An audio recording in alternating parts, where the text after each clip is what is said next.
नमस्कार दोस्तों, आप सभी का स्वागत है स्टेनो हेल्प में। तो दोस्तों, डिक्टेशन नंबर 4 है जो कि रहेगी गति 80 शब्द प्रति मिनट। तो दोस्तों, चैनल पर अगर पहली बार आए हो चैनल को सब्सक्राइब कर लेना, बेल आइकन प्रेस कर लेना, क्योंकि दोस्तों डेली आपको जो डिक्टेशन मिलती है वो मिलती है सुबह मॉर्निंग में 8 बजे। तो दोस्तों, अगर आप किसी भी कॉम्पिटिशन एग्जाम की तैयारी कर रहे हो जो कि रिलेटेड है स्टेनो से, तो ये बेहद ही शानदार इंपॉर्टेंट डिक्टेशन आपके लिए रहने वाले हैं। तो दोस्तों, शुरुआत करते हैं। 3, 2, 1।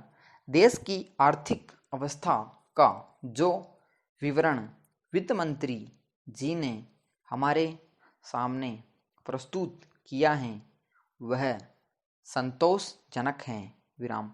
हम देश की आर्थिक अवस्था को मजबूत बनाने की दिशा में अग्रसर हो रहे हैं। विराम। विभिन्न क्षेत्रों में उत्पादन बढ़ रहा है जिससे आशा की एक झलक दिखाई पड़ रही है। विराम। तीसरी पंचवर्षीय योजना के दौरान हम एक बहुत बड़ी धनराशि खर्च करने जा रहे हैं। विराम। यह भी एक आशाप्रद बात है। विराम।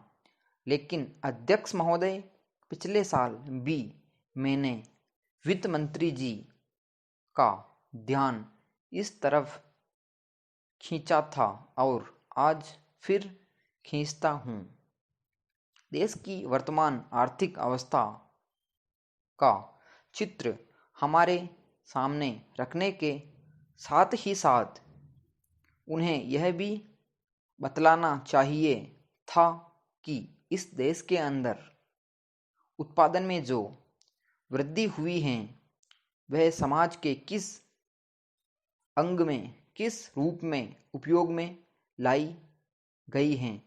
आज हिंदुस्तान की सबसे बड़ी समस्या गरीबी और बेकारी को खत्म करना है। विराम। ये दोनों बीमारियां हमारे समाज के अंदर कैंसर की बीमारी की तरह से हैं। विराम। आज तक डॉक्टर यह नहीं सोच पाए कि कैंसर की बीमारी के लिए कौन सी दवा उपयुक्त है।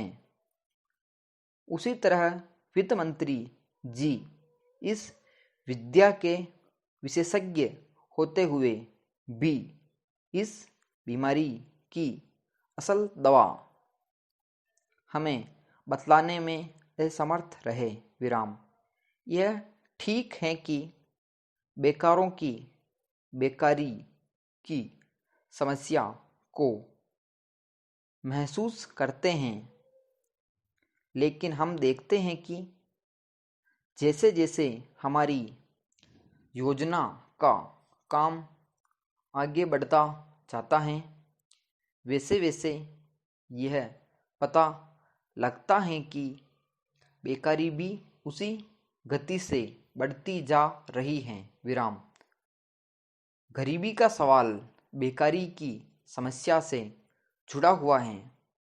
अगर लोगों को मिलेगा तो बेकारी दूर होगी और देश से गरीबी भी दूर होती जाएगी। विराम पेरा। मेरे मित्र ने यहाँ अपने विचार प्रकट करते हुए अभी कहा कि देश की उन्नति के लिए नागरिकों को त्याग करना चाहिए। विराम। मैं इस बात को बहुत अच्छी तरह से महसूस करता हूँ और हमारे देश की जनता भी इसको अच्छी तरह से जानती हैं कि बिना कष्ट उठाए पूंजी जमा नहीं हो सकती और बिना पूंजी के विकास नहीं हो सकता। विराम। परंतु सिर्फ इस सदन में खड़े होकर कह देने से पूंजी नहीं बढ़ सकती। विराम।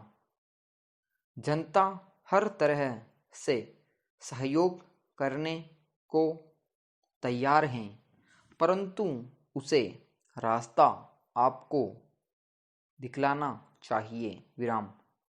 आपको स्वयं कुछ त्याग करके जनता के सामने जाना चाहिए।